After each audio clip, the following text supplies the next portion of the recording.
Okay, so these are the tools that we use today. Also use the torque wrench. Let me grab that one. You don't need anything fancy. You're just making sure you're not over torquing anything, because then you can damage the bearing. This torque wrench goes to 150 foot-pounds from Harbor Freight. That bearing technically gets torqued to 152. So you should be using a 250 foot-pound range torque wrench, but we're working with what we got here. Drill and some Amazon flap discs just to clean the hub up before you reinstall. The 2 punches we talked about, the bolts, the ball bearings, the plugs. Like I said, you can use bolts instead of plugs. They're just handy to have. Your punch to stake your axle nut, your whatever driver you need to install this bolt, whether it's a 14 mil or a Torx. This just happened to be a Torx, so I had to have some extra tools here. A 14 for the caliper. Because I used this style bolt with a hex head cap screw, I needed a 10 millimeter Allen. You need a 10 millimeter socket for the ABS sensor. A set of tap sockets. So you can hold that 14 by 1.5 tap. 19 millimeter for the lug nuts. 14 for the bolts for the back of the bearing. 32 millimeter for the axle nut. Impact gun if you have it. If not, you can use a breaker bar. A couple of hammers. You probably just use the one hammer. Then you'd be fine. And because we didn't use a slide hammer, we used a cutoff wheel to slot that that wheel bearing hub. Got that right there. This is what we use the cutoff wheel for. If you have a slide hammer, you can slide hammer this whole hub off of the bearing and get to the back of the bolts that way. The tap that I used is from Northern Tool. It actually comes in this kit. Northern Tool is not a sponsor of mine, but they do have good tools. That's the 14 by 1.5. It's a complete set. Get you through a lot of stuff, I'm telling you. Or you can just buy the tap. Or you can just buy the one tap. They do sell them individually. I believe I have the receipt here. This was $104.67 back in 2021. So who knows what it costs now, but it's worth every penny, I'll tell you that. So yeah, you don't need a whole lot of fancy tools. Just like I said, make sure you're torquing the fasteners. Don't over torque anything. Be patient. Don't cut yourself like I did. Use your safety squints, and don't use your hand as a hammer. Like, use an actual hammer. And yeah, it should go pretty smooth. I didn't swear at all doing this bearing. Here's your rear axle nut. You want to unstake that if possible, so that you can avoid damage to the end of the axle. Just get a tapered punch like that. Get right in there. That'll pull that lock, that staked area of the nut away from there. And then you can go ahead and remove that. You can remove it a couple different ways. You can remove it with a breaker bar and a socket, and then have somebody hold the brake and get that loose. Or if you have access to an impact gun, you just take it right off with a 32 millimeter socket.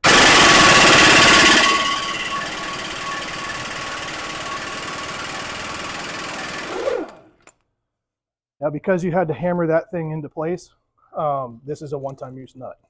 So when you get your new hub assembly, make sure you get a new nut as well. All right, next step, you're gonna want to take this brake caliper off. You don't have to take the caliper off of the bracket. You can leave it all intact. It's just two bolts, 14 millimeter socket. You can do this by hand most of the part. That way, there you guys following along in your driveway, you'll probably have the same tools.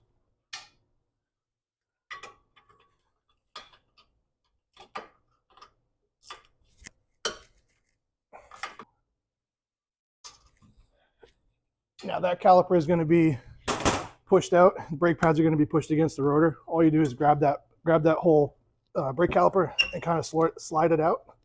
Give it a twist, whatever. That'll spread the brake pads out, and you can remove it right off the rotor. Because if you've got a worn rotor and there's a lip there, you're going to have a hard time taking that off. So compressing that piston will make that easier. Then you can just go ahead and lay this up here on that upper control arm, and just make sure it doesn't fall down.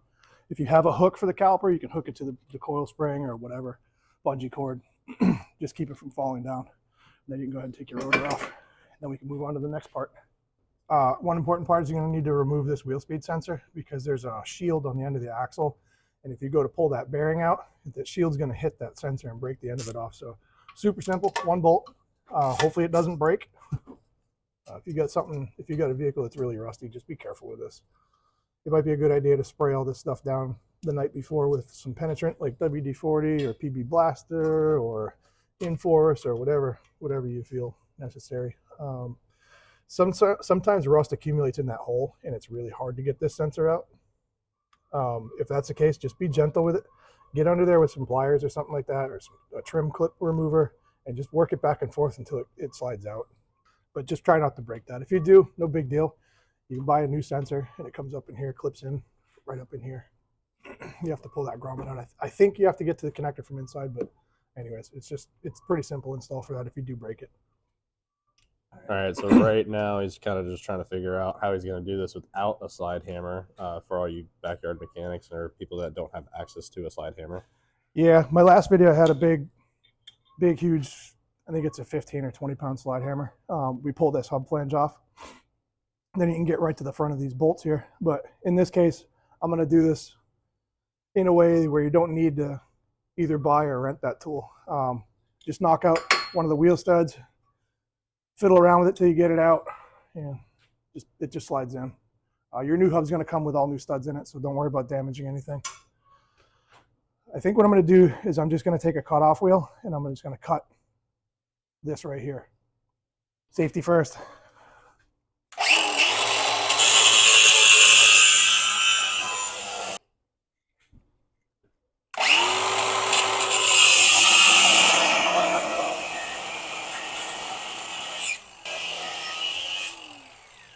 You want to avoid cutting into these brake shoes. I'm trying to avoid removing any of the parking brake stuff. So take that punch again. Hopefully this will work to get this rest of the way out. I might have to get a bigger punch. Oh, that works.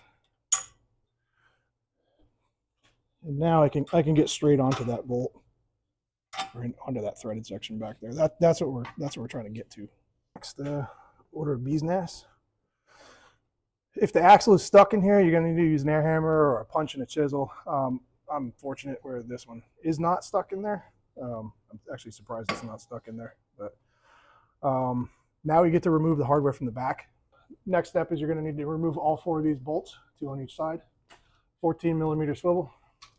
You can do this by hand, but I'm going to cheat. These should come right out pretty easily. They're not difficult. Just mind your axle boot too. You don't want to have that thing spinning up on that rubber portion and destroy it. 2 there. Get my fat head out the way. Here's the other 2.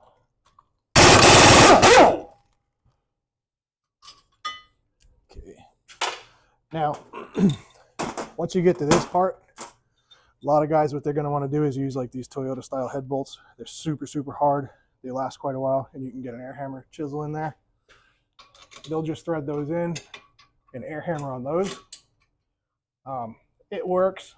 Sometimes it doesn't. The way I'm going to show you, it will allow you to put a lot more force on that hub and direct the force towards that hub getting pushed out. And you're not going to have to worry about replacing these bolts or anything like that, because we're not going to damage these. A lot of guys are asking about the tap, like what the reason is for that. So what we're going to do is we're actually going to tap this knuckle. We're not going to tap the hub. The hub's already got threads on it. We're going to tap the knuckle. So that way there we can put this plug in where we took those bolts out. We're going to put one in opposite of each other. So 180 out. And the reason for the tap is so that you can install this plug in the knuckle. See what I'm saying? That hole's not threaded. We're going to put threads in there with this tap. This is a 14 by 1.5 metric tap. This is a tap socket. It's just a square hole that the tap sits in. Converts it to your 3/8 drive. We're going to put an extension on that. Get that on our ratchet. And you're going to want to be sure that you can get straight on these with the tap. So pick 2 180 out from each other that are easy to get to. So just go slow and easy. You can use cutting oil on here, or WD-40 or whatever to help with cutting the threads. I'm just going to do it raw because that's how I do it. Because we're trying to do this like we're doing it in the driveway. These are not blind holes. which means they go all the way through. If it was a blind hole, that would mean that you cannot run a tap straight through. You may need to use a bottoming tap. In this case, we don't have to worry about that. We can just use a regular tap, any old tap, cut some threads. You want to go in about, I'd say about 3/4 of an inch maybe. About the size of the plug that you're going to use. Exactly. And I'll show you that in a second. I think I already showed you the plug. If you don't know if you've gone in far enough, it's easy enough to check.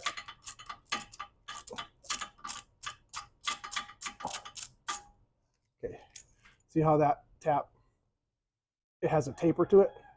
A plug tap for a blind hole would be, it would have cutting threads all the way to the end, so that way you can cut to the end of that hole. This is just a regular tap. That's all you need. This is just a Torx bit. You don't have to use this exact plug. You can use a bolt. Anything that has this thread, the 14 by 1.5, that's all you need. You just need something to stick in the hole. And this is how you check to see if you tap that far enough or not.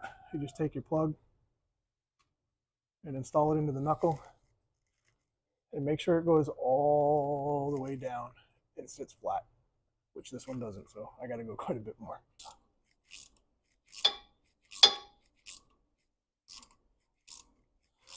All right, I can hear you guys complaining that I'm not using any lube, so let me get some cutting wheel.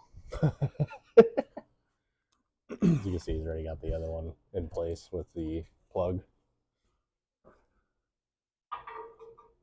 I know. There's probably one guy that's going to watch this video and be like, I can't watch it anymore because he's doing going in dry. I hear you. I hear you, man. I hear you. You can see the lathe in the background.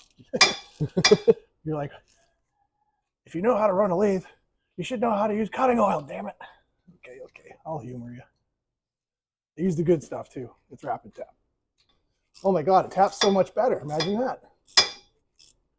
Somebody's probably cringing because I didn't break the chip, which means you run that tap in a little bit and then back it up so that the chip breaks.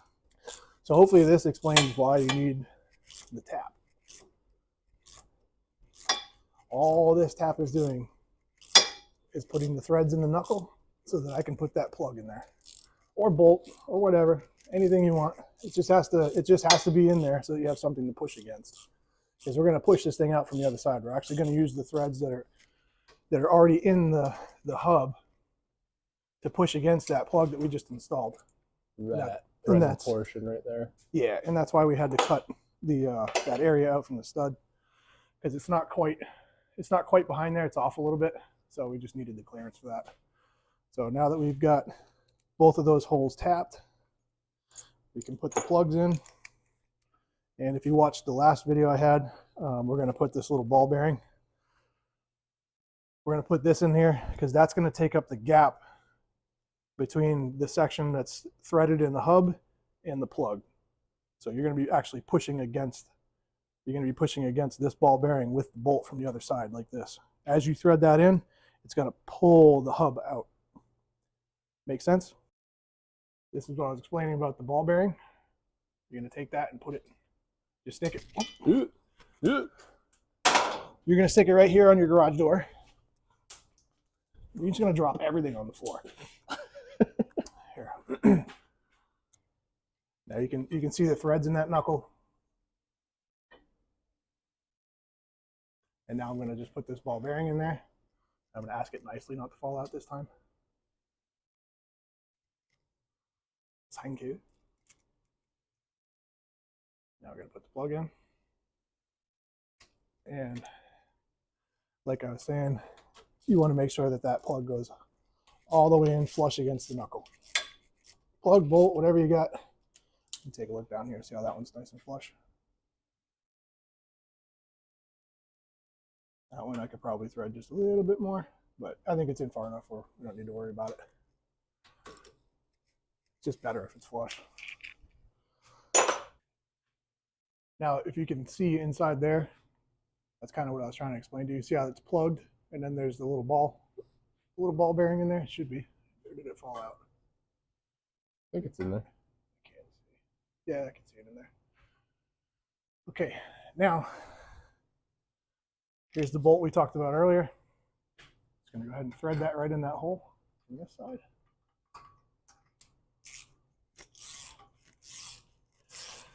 Usually, if you can slide hammer this hub off, you don't have to worry about cutting that slot, and you can do 2 bolts at the same time, kind of walk it back and forth. But I'm just going to show you this by hand. Like I said, we're pretending that we're in our driveway with limited hand tools. And again, you want to come over here and look. See, I'm not even really pushing on this thing. I'm using one hand with a 3/8 ratchet, and it's peeling it right out. So you're going to want to walk it out evenly, so we're going to back this bolt out.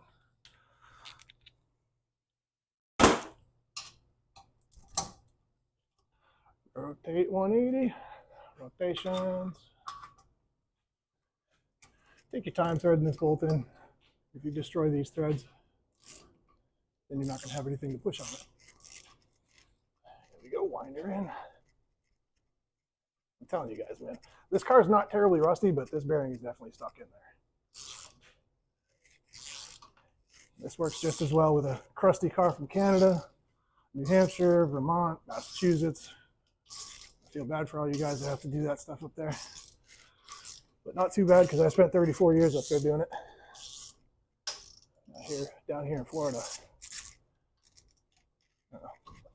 Down here in Florida, we still see rusty cars from Canada and stuff like that, so it's not all gravy. Just kidding. Yeah, it is all gravy down here. She's about ready to pull out. She kind of maneuvered back on this side. Yep, we're gonna push her one more time. We'll have this bearing out. Like I said, I'm not putting a whole lot of force on this bolt at all. Obviously, I'm using a 3/8 ratchet. In the last video, I used a 3/8 impact gun, little electric guy, little Milwaukee. Those things got some chooch behind them, but I just wanted to prove how easy this is, just doing it by hand. This car is originally from Tennessee, so there it is. She's out. This car is originally from Tennessee, but it does have some crust in it. I mean, you can see that rust buildup on that bearing. It's not. That was not an easy, just fall out kind of thing. There it is. Yeah, you can see what I'm talking about. You put the plugs and put the balls in there, and then your bolt is actually pushing. You're actually extracting the hub with the bolt. You can see here how that bolt's protruding from the backing plate. Now, to get this out of the backing plate, just tap it with a hammer and it'll come out. Just be careful not to hit the backing plate, because you can distort these surfaces. What I used to do is I used to run a small chain through here, and I'd chain it to the left, so that way there, when I bang it out, it doesn't hit the floor and damage the floor or whatnot. But if you're doing this in your driveway, just lay a pad down or something and go to town with it. Give it a whack. I'm gonna go get a hammer. I'm gonna do that right now. Bungee cord, just pull the hook off of it. Slide it through. And I'll just hook it to something up here.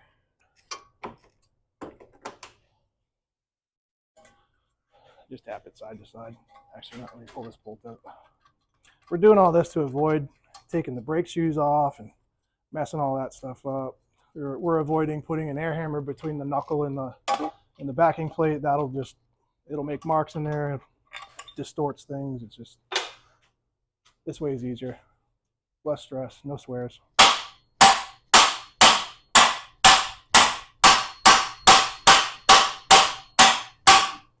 There it is.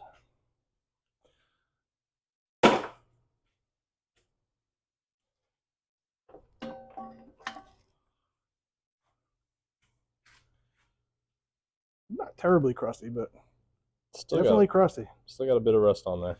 For sure. Enough to make it stick in there. Of course, always make sure you get the right bearing.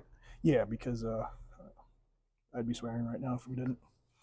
This is actually your, you used to call it a tone ring, but it's an encoder for your wheel speed sensor. That's what you can kind of sort of see, the little segments in that magnet on the old one. Mm-hmm. This one has the same thing. If you were to put a mag film to that, you could see that same pattern. But that's all your speed sensor picks up on that and sends a signal through that sensor up to your ABS module. That has nothing to do with a wheel bearing. So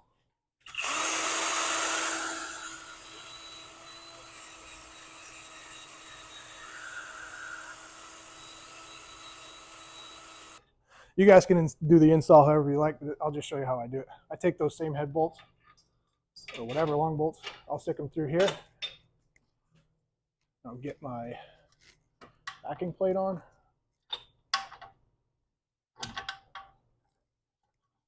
Come on, dummy. There you go. Just walk that on there. When I put my hub on, I make sure I line this up with an open spot. That way there, when I put my nut on and I go to stake it, there we go. Now I will just get these head bolts in that hub, just a couple of threads, just to kind of guide it all together. Okay, I can just push it all in. Get your bolts. If you live in the Rust Belt, put a little tiny bit of anti-seize on there. Otherwise, I'd probably recommend some blue Loctite. If you don't live in the Rust Belt, I don't know what the torque spec is on these bolts. 1 or 2 I could dug. Again, we're gonna have those guys that cringe like, RFM, dude, it's in the manual. No, we're at home in the driveway, like cavemen. So this is how we're gonna do it. Put an extension on there that'll limit the torque, or like I said, you can do it by hand. I'm gonna hand tighten these when I'm done. I do own a torque wrench. We are gonna use it in this video. All right, at this point, you've gotten your hub bolted in and torqued down, you know. Go ahead and slap your rotor on, then you put your caliper back on. Make sure you don't twist this hose up. You put it on like that, you're gonna have problems. So, you know, just make sure the hose is straight, not kinked, and don't make yourself bleed. And we'll tighten those up. Then we can put our wheel speed sensor back in. Make sure you push that all the way down. If it's sticking up, when you go to tighten this, you can break it. It's just plastic. And then we'll tighten all that stuff up. See, I told you I owned a torque wrench. It's a POS, but it's a torque wrench. And here we go. Brand new axle nut. Put that on there. If you've got a helper with you, or you're fixing your wife's car, you make your wife do this, she can get in the car and hold the brake pedal, or you can put the parking brake on, or you can stick a punch inside the vents of the rotor so that when you tighten this up, it has something to stop it. So we're just gonna, it's 152 foot-pounds. And you get your Kent Moore fancy punch.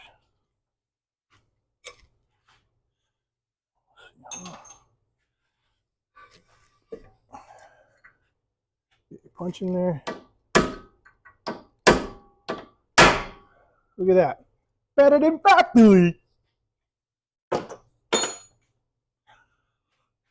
And then you can put the wheel on. I don't think I need to show you guys how to do that. Put it on, torque your wear lug nuts to 88.5 foot-pounds or whatever it says in your service manual. So, and like I said, this one wasn't terribly rusty, but it was stuck in there.